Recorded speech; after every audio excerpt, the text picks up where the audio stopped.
Hello and welcome to today's episode of the Jacksonville Jaguars Insider Podcast. My name is John Shipley. I am your host and beat reporter, and I have been your beat reporter covering the Jacksonville Jaguars every single day for On SI since August 2019, and we are continuing to march through another offseason together. As always, don't forget that you can always find our 100% free 24/7 boots on the ground coverage of the Jaguars every single day when you follow us on social media such as Facebook and Twitter at Jaguars on SI. You can also find us at www.si.com/NFL/Jaguars. All right, folks, welcome to today's episode of the Jacksonville Jaguars Insider Podcast. Today, we are going to be talking about just a few comments made earlier in the week. I believe it might have even been over the weekend. No, it was on Tuesday. There we go. That's the exact day that Jaguars co-owner and one of really the leaders of the franchise and chief football strategy officer Tony Khan had to say about really the biggest topics were the coaching search, etc., and of course Travis Hunter. Now, I think that when you look at what he had to say specifically about Hunter and the background that Tony has, I think it makes those comments especially important. Now, just first and foremost, Tony Khan brought analytics to Duval. Tony Khan is the reason the Jaguars have any kind of analytical department. They've made really great strides in terms of the analytic movement, since the Khans bought the family over a decade ago. And that, simply put, to me, is all because of Tony Khan. And they have a strong analytics department, and they have for several years now. Now, of course, having a strong analytics department doesn't necessarily mean, they're going to be listened to 100% of the time, or that the right move is made 100% of the time, or even that, wins are necessarily going to translate. The players still have to play, the coaches still have to coach, and the general managers still have to generally manage. And that's obviously been a downside for the Jaguars inside of the Miller Electric Center facility and Everbank Stadium in recent years. But even despite that, I've always felt that Tony deserves credit for what he's done with the Jaguars analytics department and really starting it from the ground up, because when his dad bought the team, when Shad Khan became the owner of the Jaguars are really stuck in the Stone Ages. And it took them, they did a little bit year by year to try to get and become a modern team. And I think now they're at their peak, both in terms of thinking forward, on the field, with the coaching staff, with the front office, with ownership, etc. I think that they're finally, doing things where they're actually a little bit ahead of the curve. But the comments I wanted to talk about when it comes to what Tony had to say about Travis Hunter. He was on the Rich Eisen show. Talked a lot about Hunter, talked a lot about AEW Wrestling. They just had their 300th episode of AEW Wednesday Night Dynamite earlier in the week. And Khan was, essentially asked about the value of the trade for Hunter. Because when you look at what the Jaguars gave up, to land Hunter, it was a good bit. And it's the kind of trade that you normally see teams use on quarterbacks, not necessarily wide receivers, not necessarily cornerbacks, but that's the beauty with Travis Hunter. And that is how Khan viewed it analytically, and that is why Travis Hunter has a chance to meet everything that the Jaguars gave up for him, which it was a lot. That should never be understated. As elite and a rare of a talent that I think Travis Hunter is, that doesn't change that the Jaguars gave up a considerable amount for him, and to make that move age well, he'll need to show that he simply has a different value and a different skill set than all the other guys who have come before him at wide receiver / cornerback, either one of the positions. And that's why Khan, I thought, made a poignant point that this wasn't the Jaguars trading up for a receiver. It wasn't them trading up for a cornerback. It was trading up for a player who legitimately has the ability and the versatility to do both. I thought Khan, hit the nail on the head.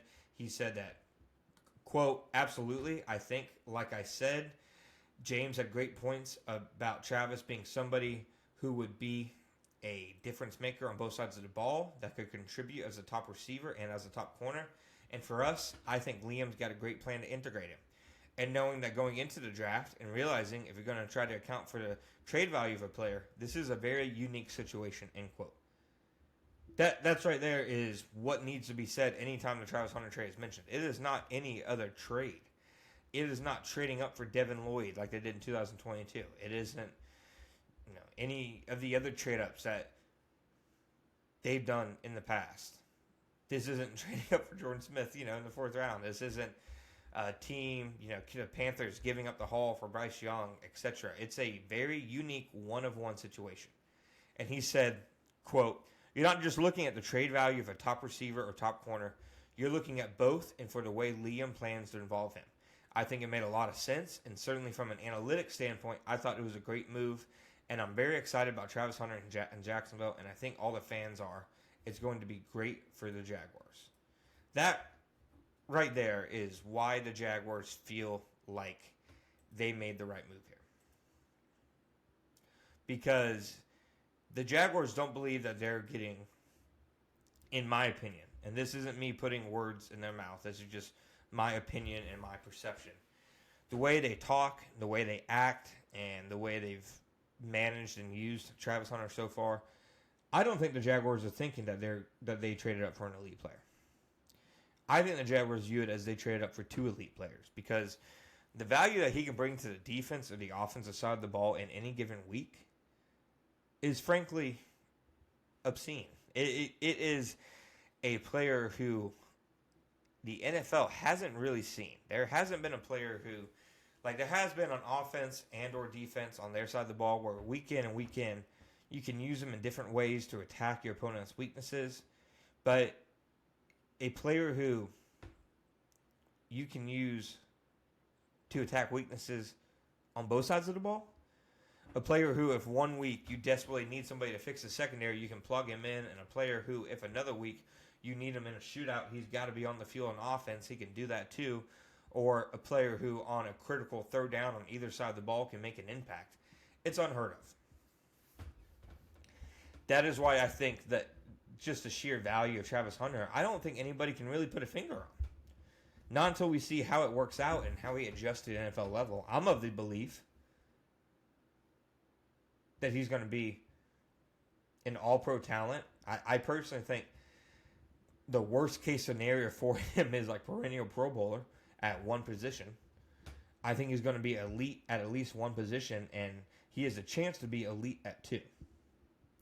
So that is why when you talk about the trade for Travis Hunter, you have to realize they didn't just trade for Travis Hunter. They traded for wide receiver Travis Hunter, and they traded for cornerback Travis Hunter. And he still has to prove it, of course.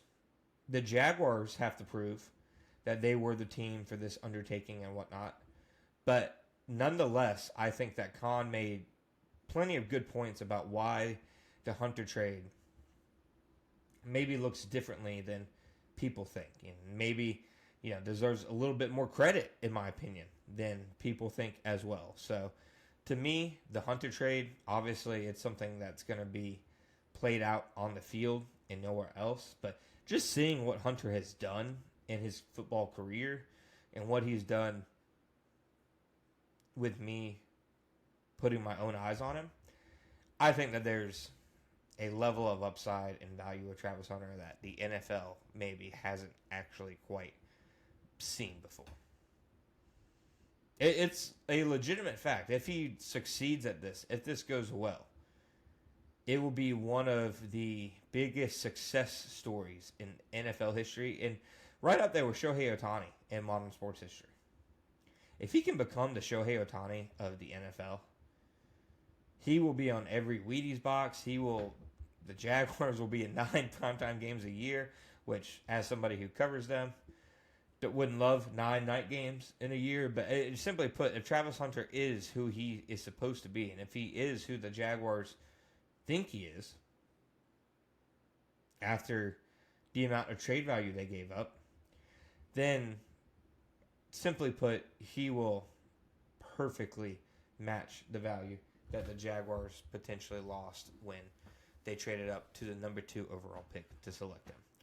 Thank you guys for listening to today's episode. My name is John Shipley. please make sure you find us on Apple Podcasts, Spotify, and all other podcast platforms. And then go ahead and find us on YouTube at Sports Videos on SI.